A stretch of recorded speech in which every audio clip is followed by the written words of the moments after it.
Pinterest ഇങ്ങനെ തോണ്ടിയോണ്ടിരിക്കുന്ന സമയത്ത് ഞാൻ കണ്ടൊരു പിക്കാണ്. അപ്പം നമുക്കിത് ട്രൈ ചെയ്താലോ? അപ്പം ഒരു A4 ഷീറ്റ് എടുക്കുക. നിങ്ങൾക്ക് ഏത് സൈസിലും വേണമെങ്കിൽ കട്ട് ചെയ്യാം. അല്ലെങ്കിൽ നിങ്ങൾക്ക് A4 ഷീറ്റില്ല വെച്ചാൽ നിങ്ങൾക്ക് വൈറ്റ് പേപ്പർ എടുത്താലും കുഴപ്പമില്ല. ഞാൻ ഈ ഒരു സൈസിലാണ് കട്ട് ചെയ്തത്. അല്ലെങ്കിൽ നിങ്ങൾക്ക് A4 സൈസിലുള്ള പോലെ തന്നെ ആക്കാം.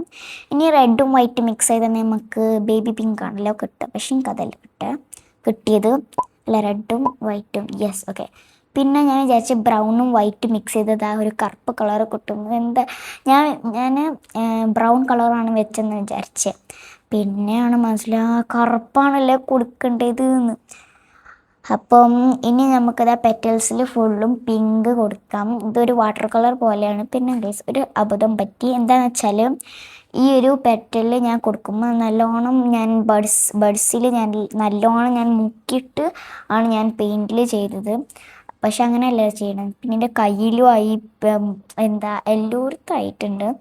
അപ്പം ഞാൻ പിന്നെയും വേറെ ഒരു പേപ്പർ എടുത്തതാ ഇങ്ങനെ ഇതേപോലെ മുറിച്ചെടുത്ത്. എന്നിട്ട് മുറിച്ചെടുത്തില്ല കേട്ടോ, എനിക്ക് ബാക്കി നമുക്ക് 2 പീസ് ഇട്ടുള്ളൂ. അതിൽ ഒന്നിൽ ഞാൻ എടുത്തൊരു സംഭവമാണ്, എടുത്തൊരു പേപ്പറാണ്. പിന്നെ പെറ്റൽസിൽ ഇങ്ങനെ ഫുള്ളും ഇങ്ങനെയൊക്കെ കൊടുത്തിട്ടുണ്ട്. ഇനി നടുവിൽ ഞാനതാ ബ്ലാക്ക് കളറാണ് കൊടുക്കുന്നത്. പിന്നെ നിങ്ങൾക്ക് ഈ കളർ ചെയ്യണം എന്നൊന്നുമില്ല, ഈ കളറും ചെയ്യാം. പിന്നെ വേറെ കുറേ കളേഴ്സ് ചെയ്യാൻ പറ്റും. ഫോർ എക്സാമ്പിൾ ഒരു ലാവൻഡർ കളറും പിന്നെ വൈറ്റ് കളറും നല്ല രസമുണ്ടാവും. പിന്നെ റെഡും പിന്നെ യെല്ലോ നല്ല രസമുണ്ടാവും. ഞാനൊരു ട്രാൻസിഷൻ എടുക്കാമെന്ന് വിചാരിച്ചു. ഞാൻ അറിയാതെ ഇങ്ങനെ ആക്കാൻ ഞാൻ വിചാരിച്ചു, അല്ല മറന്നു.